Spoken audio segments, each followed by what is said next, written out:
Welcome to Homeschool Expert. I'm glad you're here. Today we're discussing the really important topic of responding to special needs.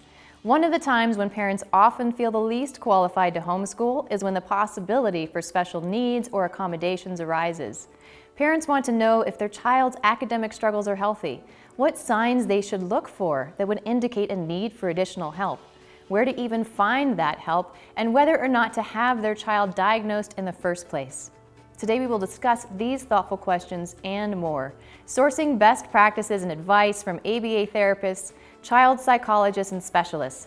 Over time, you will discover through homeschooling that we all have special learning needs in some way and have our own unique preferences in how we learn best. Let's get started. We're going to begin today's conversation about accommodating special learning needs from the initial question, does my child need additional support, and is it possible for me to homeschool her if she does?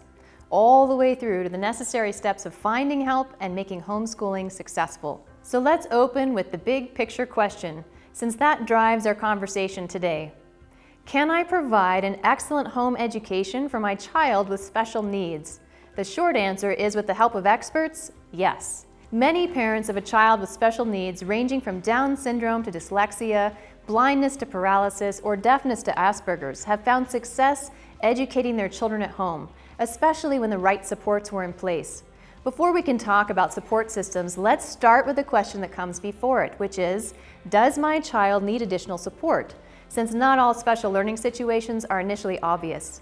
The first step in answering that question about whether or not your child needs additional support is to trust your gut. As a parent who has experienced that unsettling feeling that something with this child is a lot harder than it was with the others, my first recommendation is to seek professional help. Be willing to advocate on behalf of your child, seeking out as many opinions as are necessary until your concerns are addressed sufficiently. It could simply be that your child is developing in a healthy way on his own timeline. Children read, grow, and learn at their own pace and in their own way. Slowness is not necessarily an indication of a problem, but it's worth monitoring in the event help is needed later on. It was my husband who first connected the dots about one of our children I will call Sam.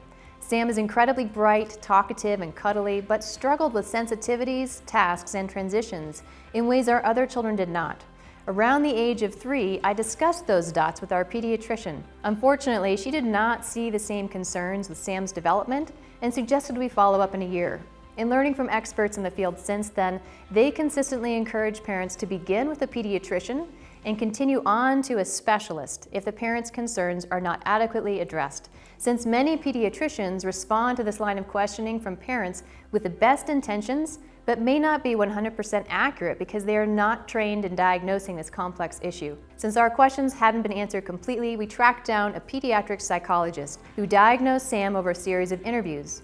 That was the day our lives changed, and changed, I would argue, for the better.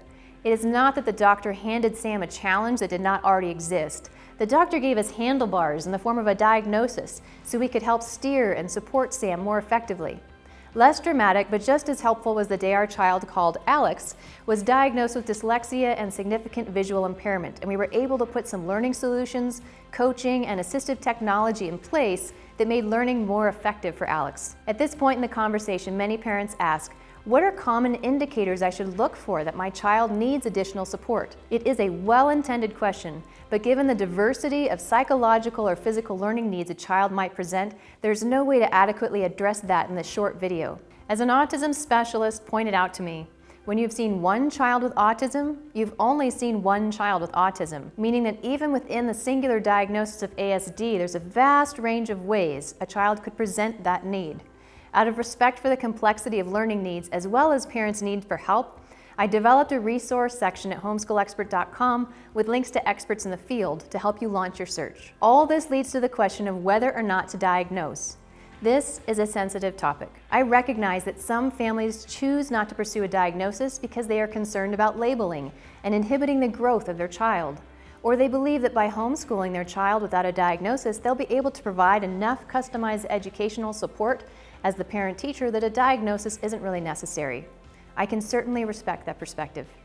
For parents who don't intend to use any of the support structures available to students who share your child's symptoms, I agree that it probably doesn't make sense to pursue a diagnosis. But for parents who desire outside help because they feel like they're doing their best and it still isn't working, Getting professional support is worth getting the diagnosis. Reframing learning needs as a different story helped me consider it from a new perspective when we were trying to make this decision as a family. All 4 of my children have genetically challenged teeth with a misaligned bite that causes negative wear and tear.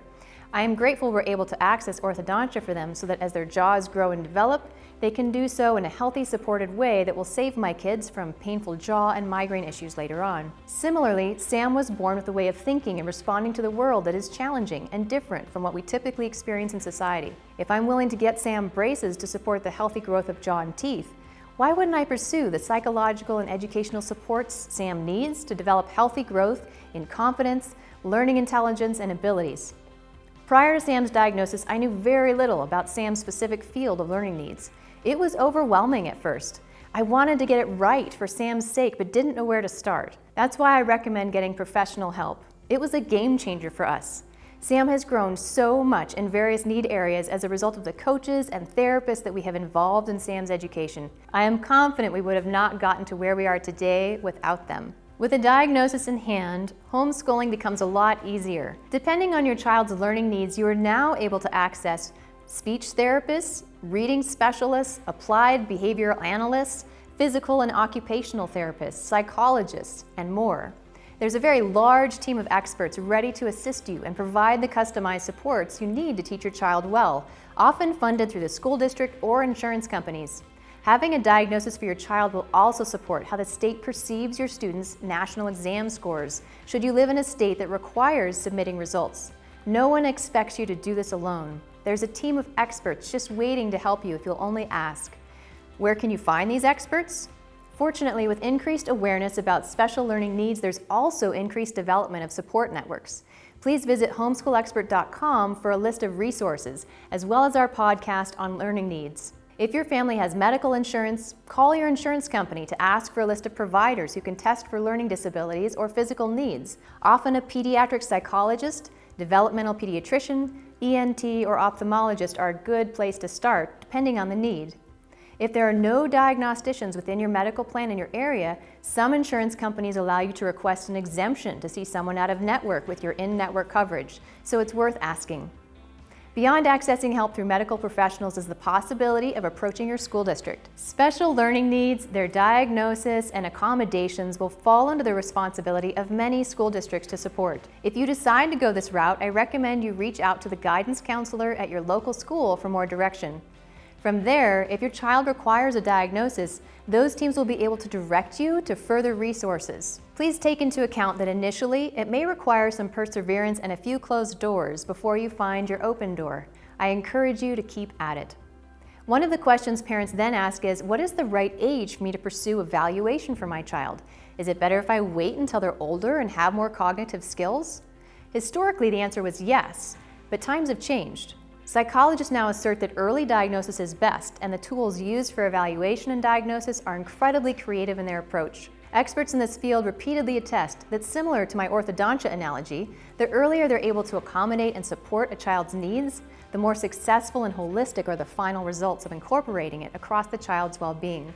Whether homeschooling or in a traditional school, diagnosing and supporting learning needs early on is tremendously beneficial to developing a holistically healthy child. Arguably, homeschooling makes a great platform for allowing time during the school week to customize an academic education alongside whatever therapies are needed. For our family, subtracting school from friends during the day has helped Sam succeed in both by focusing on those needs separately rather than simultaneously. Sam was diagnosed at the age of 3, and we chose to keep Sam's diagnosis a secret from friends and family. We are proud of Sam, and we love Sam for who Sam is. However, we also recognize that socially there's a fair amount of ignorance still around diagnostic labels that might make it harder for Sam to make friends if that information was public. Sam is high functioning, and we wanted to raise the bar and provide support for whatever Sam needs to reach full potential. Though outwardly anonymous, we have been incredibly devoted behind the scenes, getting Sam every kind of support and help needed, with a variety of coaches that at times have been in our lives up to 3 or 4 times a week for months and years at a time. We have been proactive in getting Sam the best help possible as early as the need was recognized, so that Sam sees those differences as an asset.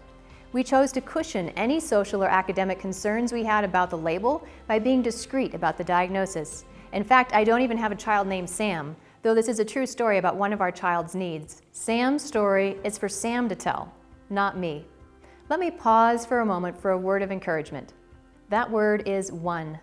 As you consider the vast spectrum of special learning needs, reassure yourself that homeschooling is doable because you only need to solve for one.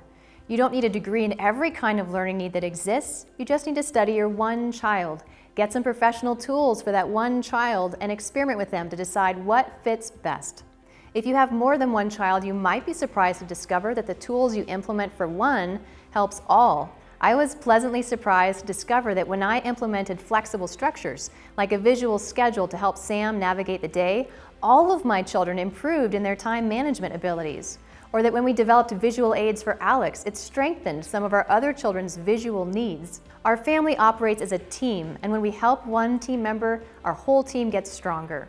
It's as the French author Alexandre Dumas famously wrote, "All for one and one for all." One of the big lessons I have learned from Sam and Alex is that all of us have special needs in some way, as well as our own different preferences in how we learn best. And as Temple Grandin points out, different is not less. My hope is that you walk away from today's conversation feeling empowered and encouraged. Because you know and love your child, your ability to adapt these resources to meet your child's needs is doable. It's not that you need to know how to homeschool and accommodate every kind of special learning need, you just need to help this one child. And because homeschooling is flexible and adaptable by nature, accommodating at home may be easier than advocating for accommodations in a traditional school setting. You are in charge of your child's needs, and with expert help, you are going to do great. For more in-depth resources on this topic, please read Homeschool Like an Expert. Remember, you can do this, and we are here to help. Thanks for joining me today on Homeschool Expert. See you next time.